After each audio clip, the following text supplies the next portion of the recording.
Bash Araya. Sawapash. Freedom from my people. Malak Shal Malak. Hey, you know it's SIZZLA Kalanchi. Doing it for the people of the world. What? History proved them wrong. The amount of wickedness they've done, trying to eradicate the nation with their guns and nuclear bombs. As for the miseducation and the misinterpretation and the man-made destruction, the people in devastation, freedom is a must for my people. Yeah, freedom is a must, good over evil. Freedom is a must for my people. Yeah, freedom is a must, good over evil. Our people in bondage, Babylon taking disadvantage. I gotta give my people knowledge. Not everyone's been through college. They're fighting to control for the drugs, guns, and gold. But I say from the days of old, I gotta free my people's soul. Freedom is a must for my people. We unfortunately have not been trained to the truths of life, paradoxically so. May I say something to you tonight to give you a true understanding of yourself, so that the same glory and success attained by others who understand themselves would also be yours. Man with the true knowledge of himself is a superb and supreme creature of creation. When Mother Nature created man, she deprived him of nothing. He was given the faculty of understanding all things around him, and that faculty of understanding has not been taken away from him. None of his senses have been taken away from him. So there is no excuse for the black man because of what has been provided for him. Do you know what history means? History is the guidepost of a race. It's the inspiration of future generations either to stand still or go forward, to revenge or be revenged. For 250 years, we heard this cry in the grave, Garvey, we have waited for this day and time. If we must be strong, we must come together. If we must come together, we can only do so through the system of organization. Because the first black heavyweight boxing champion of the world was Jack Johnson. He was a strong man. He was strong wherever he went. He'd beaten his white opponents in Australia, he'd beaten them in the United States, and he could beat them wherever they presented themselves. The African race could be like Jack Johnson. If it is strong in Africa, then it could be strong everywhere. For 250 years, we have struggled under the burden and rigors of slavery. We were maimed, we were brutalized, we were ravaged in every way. We are men. We have hopes, we have passions, we have feelings, we have desires just like any other race. The cries raised all over the world of Canada for the Canadians, of America for the Americans, of England for the English, of France for the French, of Germany for the Germans. Do you think it unreasonable that we, the blacks of the world, should raise a cry of Africa for the Africans? The Negro is a man. We represent the new Negro. His back is not yet against the wall. We do not want his back against the wall because that would be a peculiar and desperate position.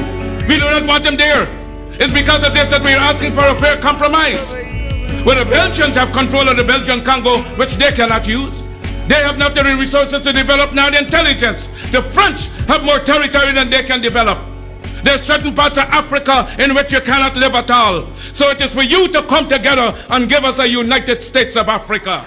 We are not going to be a race without a country. God never intended it, and we are not going to abuse God's confidence in us as men. We are men, human beings, capable of the same acts as any other race, possessing under fair circumstances the same intelligence as any other race. Africa's been sleeping, not dead, only sleeping. Today Africa is walking around not only on our feet, but on our brains.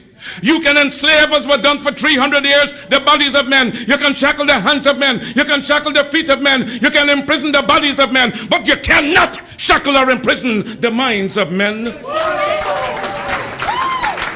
Dive down, black men, and dig. Reach up, black men and women, and pull all nature's knowledge to you. Turn you around and make a conquest of everything, north and south, east and west, and then when you will have wrought well, you will have merited God's blessings. And as you bow down to the white man today, so will other races bow down to you and call you a race of masters because of the superiority of your minds and your achievements. God made man Lord of his creation, gave him possession and ownership on the world, And you have been so darn lazy that you've allowed the other fella to run away with the whole world, and now he's bluffing you and telling you that the world belongs to him and that you have no part in it. I don't have to apologize to anybody for being black, because God Almighty knew exactly what he was doing when he made me black.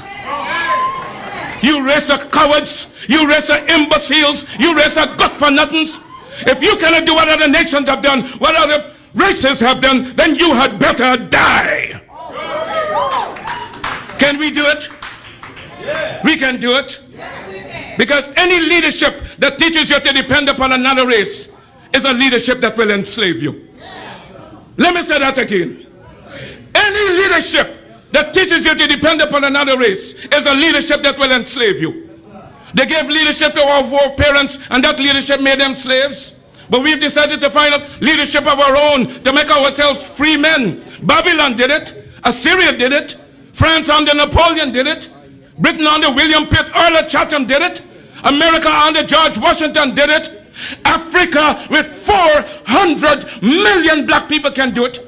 If you cannot do it, if you are not prepared to do it, then you had better die. Because when the history of mine is complete, future generations shall have in their hands the guide by which they shall know the sins of the 20th century. I know, and I know you to believe in time, but we shall wait patiently for 200 years, if need be, to face our enemies through our posterity. In life I shall be the same. In death I shall be a terror to the foes of African liberty. If death has power, then count on me to be the real Marcus Garvey I would like to be. If I may come in a plague or a pestilence, or as God would have me, then be assured that I shall never desert you and make your enemies triumph over you. Will I not go to hell 1,000,000 times for you?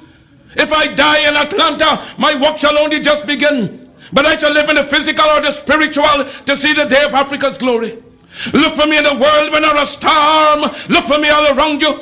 For God's grace and blessings, I shall come back and bring with me countless millions of black men and women who have died in America, who have died in the West Indies, and who have died in Africa to aid you in the life for liberty, freedom, and life. The world today has gone drunk and crazy with its power. And by such true injustice, fraud, and lies have crushed the unfortunate. But if I'm apparently crushed by the system of influence and misdirected power, my cause shall rise again to plague the conscience of the corrupt. For this I'm happy to suffer and even die. For I will write the history of the millions that are coming and leave to posterity to reckon with a host for the deeds of their fathers. If others laugh at you, return the laughter to them. If they honor you, return the compliment with equal force. They have no more right to dishonor, disrespect, and disregard your feeling in manhood than you have in dealing with them. Honor them when they honor you. Disrespect and disregard them when they vilely treat you. Their arrogance is but skin deep assumption that has no foundation in morals or in law. But they have sprung from the same family tree of obscurity as we have. Their history is as rude in its primitiveness as ours.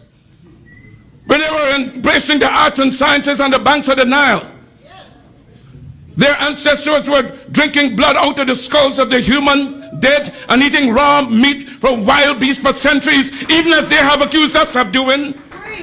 Their cannibalism was more prolonged than ours. When we had reached the noonday of progress, they were still living in holes with bats, rats, and other insects and animals. After we had unfathomed the mystery of the stars and reduced the heavenly constellation to minute and regular calculus, they were still backwoods men living in ignorance and in blatant darkness.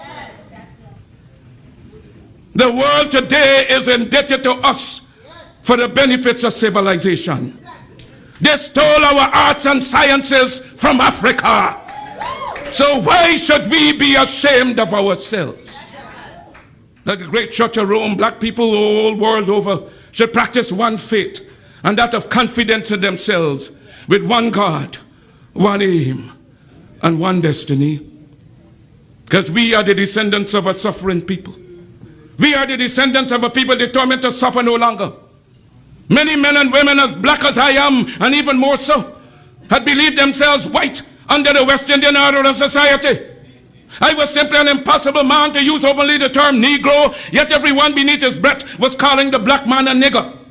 I had to decide whether to please my friends and be one of the black whites of Jamaica and be reasonably prosperous, or come out openly and help improve and protect the integrity of the black millions and suffer.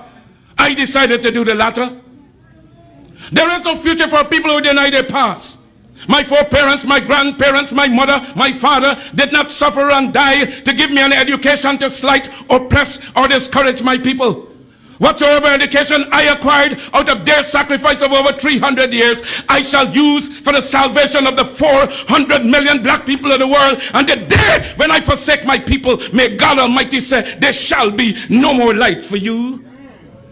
I unequivocally rejected the racist assumption of much white American Christianity, namely that God had created the black man inferior, and that he had intended Negroes to be a servant class, hewers of wood and drawers of water. I predicated my view of the man on doctrines of imago Dei. All men, regardless of color, are created in the image of God. From this premise followed equality of all men and the brotherhood of all men. The biblical injunction of Acts 17:26 reminds us that he created of one blood all nations of men to dwell on the face of the earth. Well, I was most interested in brotherhood within his own race, because if Negroes are created in God's image and Negroes are black, then God must in some sense be black.